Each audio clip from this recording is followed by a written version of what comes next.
On se retrouve à 8h10 pour la suite de la matinale RCF. Notre grand invité est ce matin journaliste, spécialiste de la géopolitique des matières premières, auteur de documentaires. Guillaume Pitron, bonjour. Bonjour. En 2018, après 6 ans d'enquête, vous avez publié La guerre des métaux rares, la face cachée de la transition énergétique et numérique. Alors c'est aux éditions Les Liens qui libèrent, un livre qui a reçu plusieurs prix, qui vient d'être édité en poche, en attendant la diffusion sur Arte d'un film qui en est un peu le prolongement. Alors Guillaume Pitron, l'éolien, le solaire, l'électrique, ces énergies qu'on diverte et dont on parle tant, ne seraient en fait pas plus propres que les énergies fossiles dont nous cherchons à nous débarrasser ? Alors, énorme question, il faudrait rentrer dans le détail. Mais on y reviendra, mais d'un point de vue... D'une manière générale, comprenons que nous sommes dans une transition énergétique dont le principal enjeu, c'est bien de limiter notre consommation de pétrole et donc les émissions de gaz à effet de serre, puisque c'est ça qui réchauffe le climat.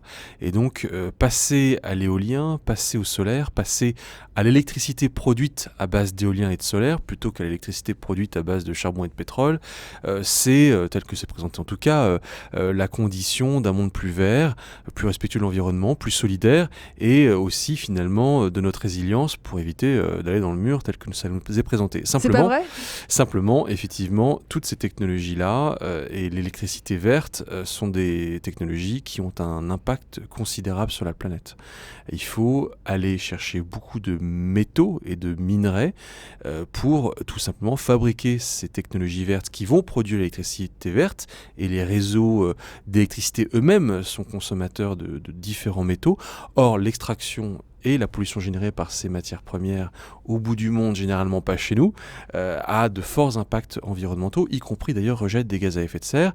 Et donc technologie par technologie, on peut voir qu'est-ce qui pollue plus ou qu'est-ce qui pollue moins par rapport au pétrole. Mais en tout cas, un monde vert n'existe pas. Guillaume Pitron, alors votre livre s'appelle la guerre des métaux rares. De quoi parle-t-on quand on parle de ces métaux rares ? Dans la nature, vous avez ce qu'on appelle les métaux abondants. C'est les métaux dont on a tous entendu parler au collège ou au lycée. Le cuivre, l'aluminium, le fer, le zinc. Simplement, dans une mine, il y a aussi des métaux qui sont beaucoup plus rares que les métaux abondants. Ils sont 1000 fois, 2000, 3000 fois plus rares, et on les appelle cobalt, tungstène, tantale, terre rare, une classe de métaux rares qui elle-même se subdivise en plusieurs métaux comme le samarium, le néodyme, le gadolinium. Nous sommes entourés de cette trentaine, quarantaine de métaux rares qui ont des propriétés physiques et chimiques exceptionnelles et dont on ne peut pas se passer aujourd'hui pour les technologies vertes, pour les technologies numériques, c'est-à-dire pour la transition énergétique et numérique. Et ces métaux rares, on les trouve partout ? On les trouve partout sur Terre. En fait, ils ne sont pas si rares que ça, finalement, parce qu'on les trouve même au fond des océans. Mais on pourrait ouvrir des centaines ou des milliers de mines de ces métaux rares. Les gisements existent, ils sont connus. Simplement, il y a des pays qui assument ce fardeau minier, qui est un fardeau écologique pour d'autres, ce qui fait que finalement, la production est très concentrée. Alors, je voudrais qu'on revienne sur l'extraction de ces métaux. Pourquoi sont-ils si sales ? Si vous voulez, dans une mine de fer, par exemple, vous allez extraire de la roche pour obtenir 1 kg de fer. Pour la même quantité de roche, vous allez obtenir 1 gramme de néodyme. Donc vous avez 1000 fois plus, donc ce néodyme est 1000 fois moins abondant dans l'écorce terrestre que le fer, et donc le travail pour obtenir 1 gramme de néodyme va être particulièrement complexe. D'abord, il faut l'extraire, il faut extraire la roche, et puis ensuite il faut raffiner ce minerai pour obtenir le métal. Or, le raffinage est un processus qui implique le recours à beaucoup d'eau, d'acide. L'eau, pendant le processus de traitement, va se charger en produits chimiques, en métaux lourds. Il faut idéalement la traiter. Or, on est souvent dans des pays en développement où les normes environnementales sont bien moindres que dans les pays occidentaux, et donc en fait cette eau n'est pas forcément traitée. Et personnellement, je vous parle de choses que j'ai vues il y a quelques mois. Vous avez été sur ces pays-là ? Non seulement j'y suis allé, puis j'y suis allé plusieurs fois, et j'étais en Chine l'année dernière au printemps pour constater l'impact colossal du traitement et de l'extraction du graphite, qui est un minerai que l'on trouve dans nos téléphones portables mais aussi dans les batteries de voitures électriques, et encore le raffinage des terres rares, qui est un métal indispensable pour la majorité des moteurs de voitures électriques. Et là, ce que vous voyez, sincèrement, c'est dystopique. C'est-à-dire que vous avez une image de la pollution générée par ces mines, par ces usines, avec des lacs de rejets toxiques, des gens qui vivent dans des villages du cancer autour, qui vous parlent de maladies des os de verre, qui vous parlent de silicose, qui vous parlent de cancer. C'est en tout point opposé à l'image verte et vertueuse qu'on veut bien donner à ces technologies-là. Et ça, c'est la réalité de l'extraction de ces matières premières que j'ai constatée de mes yeux. cette extraction, c'est une catastrophe écologique, c'est Totalement. aussi une catastrophe sociale. C'est une catastrophe sociale, c'est une catastrophe sanitaire. Oui, c'est une catastrophe sociale parce que, si vous voulez, vous avez des gens qui vivent à proximité de ces zones-là, qui ont dû naturellement être déplacés. Donc vous avez ce qu'on peut appeler des réfugiés des énergies vertes, finalement, qui vivent ailleurs parce qu'ils ne peuvent plus travailler leurs terres, souvent des paysans. Donc en ce sens, c'est une catastrophe sociale. Ça s'accompagne de chômage. Naturellement, tout ça au nom de... Je peux le comprendre, d'une croissance chinoise qui elle-même génère de l'emploi. Alors justement, mais il y a forcément des gens qui en paient le prix. La Chine est au cœur de cette industrie, expliquez-nous. La Chine au cœur de cette industrie, essentiel. parce qu'elle a beaucoup de réserves et qu'elle a décidé d'assumer ce coût écologique des mines à notre place. Nous, les Occidentaux, nous avions ces mines, nous avions les usines de raffinage jusque dans les années 80-90, mais pour des raisons écologiques, paradoxe total, nous les avons fermées. Mais simplement, au même moment, ce qui s'est fermé d'un côté, s'est ouvert de l'autre, parce qu'il fallait bien que quelqu'un fournisse ces terres rares et autres métaux tout court, pour un marché naissant des technologies vertes et des technologies numériques. Et c'est la Chine assoiffée de croissance, la Chine de Deng Xiaoping dès les années 80, et la Chine encore d'aujourd'hui, la Chine de Xi Jinping, qui assume en fait cette pollution, parce qu'il y a 1,4 milliard de Chinois à faire travailler. Enfin, ils ne sont pas tous sur le marché du travail, mais il y a des gens à faire travailler, et puis il y a une croissance à assurer pour faire tenir la légitimité du Parti communiste chinois, et c'est une croissance une croissance qui se fait au détriment de l'écologie. Pourquoi, Guillaume Pitron, écrivez-vous que ces métaux rares sont en train de changer le monde ? Ils sont en train de changer le monde de la même façon que le pétrole a changé le monde, et de la même manière que le charbon a changé le monde. Avant le charbon, il n'y avait pas la machine à vapeur. Le jour où on a basculé dans la machine à vapeur à grande échelle, 18 et 19e siècle, alors à ce moment-là, le pays qui extrayait le charbon et qui tenait les technologies, qui maîtrisait les technologies qui utilisent le charbon, à savoir l'Angleterre, a imprimé sa marque sur le reste du monde, et le 19e siècle a été un siècle de la domination anglaise sur le monde.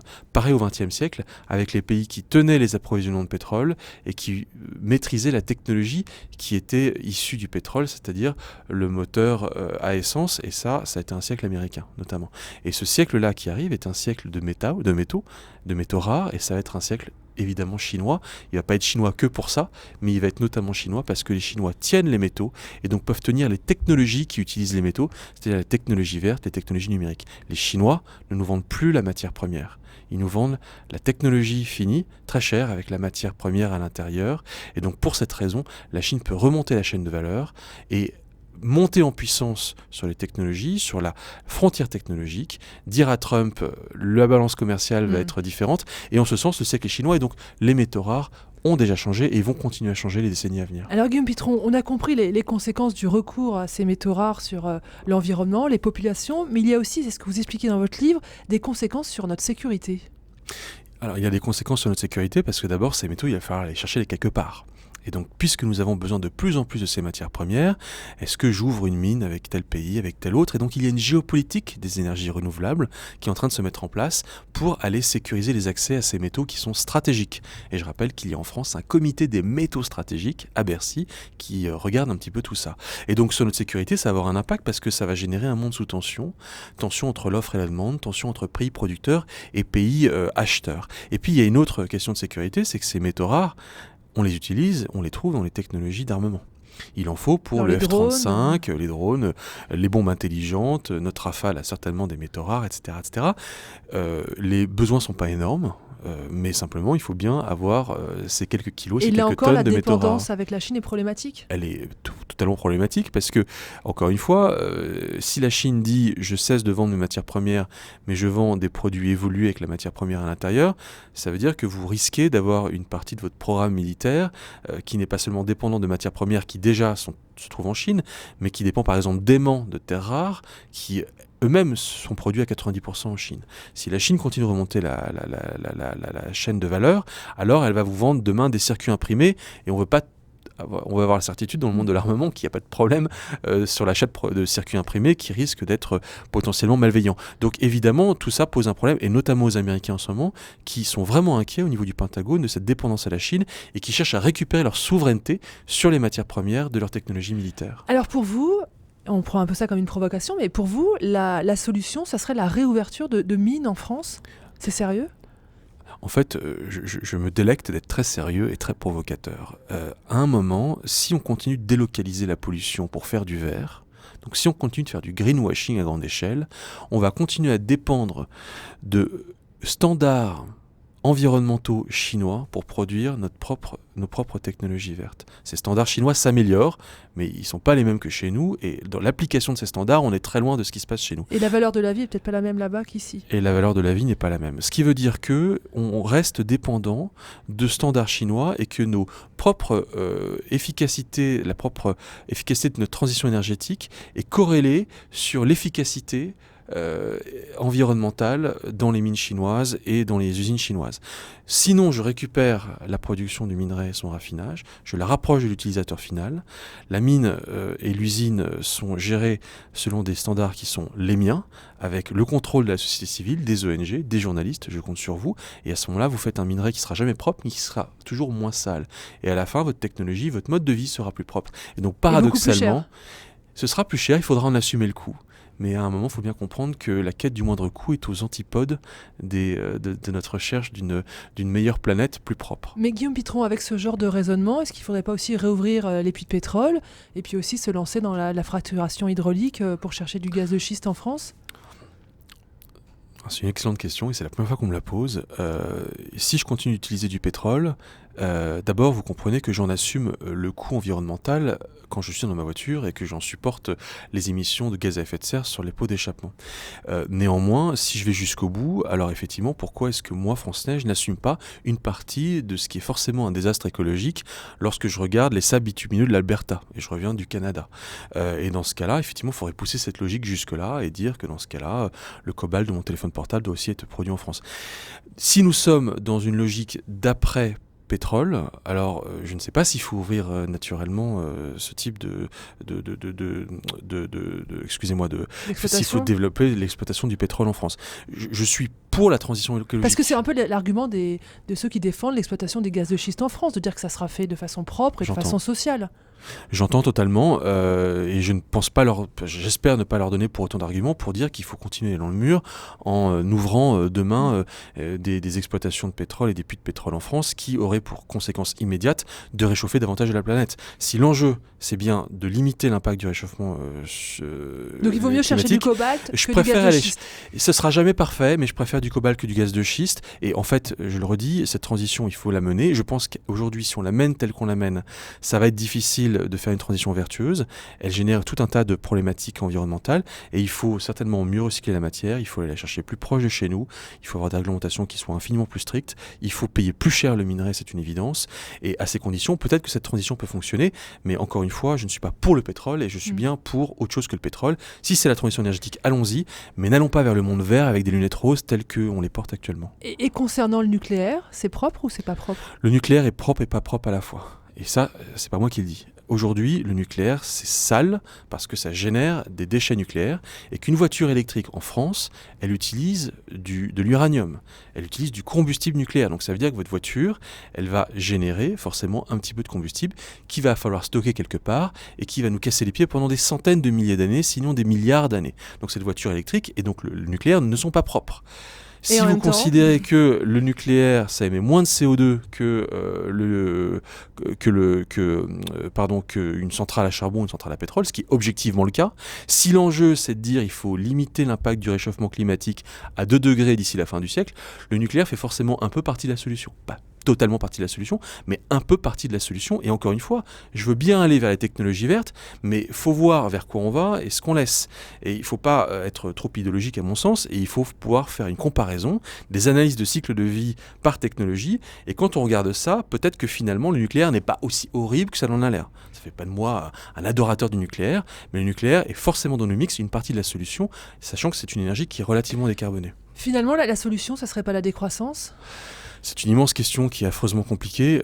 Évidemment qu'une partie de la solution, c'est de la décroissance. Il y a une décroissance sélective de certains secteurs. On a intérêt à ce que le secteur minier décroisse. Et on a intérêt à ce que le secteur du recyclage croisse.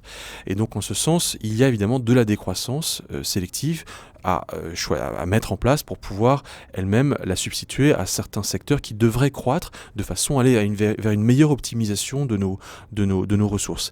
La décroissance, ça me met très mal à l'aise parce que je pense que personne n'est prêt aujourd'hui pour ça. La réforme des retraites, c'est une mesure de décroissance. Ça consiste à dire vous allez travailler plus pour gagner pas plus. Et il y a un immense problème social en France qui dure depuis des semaines parce que les gens n'ont pas envie d'une mesure qui finalement, qu'elle soit de droite ou de gauche, est de décroissance. Et donc moi je suis très mal à l'aise entre deux choses mortifères, qui est la décroissance, parce que ça va être extrêmement problématique d'un point de vue social et politique, et puis la croissance à tout crin qui elle-même est mortifère. Et qu'est-ce qu'on fait ? Vous me mettez dans une situation très délicate. Le recyclage, l'éco-construction, c'est ça ? Voilà. En fait, et franchement, je ne sais pas si on va y arriver, mais l'idée, c'est de découpler. C'est-à-dire de dire, on va utiliser moins de matière, pour créer de la richesse. Donc pour 1 euro créé, l'intensité énergétique et matérielle d'1 euro créé va baisser, de sorte que demain, pour ce même euro, eh bien, on utilisera 10, 20, 30% de moins de matières premières. Et pour ça passe par le recyclage systématique. On recycle 1% de la majorité des métaux rares, ça n'a aucun sens, il faut en recycler beaucoup plus. Ça passe par la substitution de métaux qui sont très rares par des métaux un peu moins rares. Ça passe évidemment par des nouvelles technologies qui elles-mêmes utiliseront d'autres ressources peut-être plus biosourcées, et on va peut-être vers le végétal et l'animal parce que ça se dégrade, c'est biodégradable. Et ça évidemment, il faut aussi croire à l'ingénierie, au génie de la science qui permet de trouver des nouveaux matériaux. C'est la science des matériaux, il faut être optimiste. Et donc financer la recherche un maximum. Il faut immensément financer la recherche. De toute façon, l'avenir appartient à celui qui mettra le plus d'argent là-dedans. Et aujourd'hui, ceux qui mettent le plus d'argent, ce sont les Chinois. Et on y revient. Merci beaucoup. Ça sera le mot de la fin. Guillaume Pitron, je rappelle votre livre, La guerre des métaux rares. C'est publié aux éditions Les Liens qui libèrent.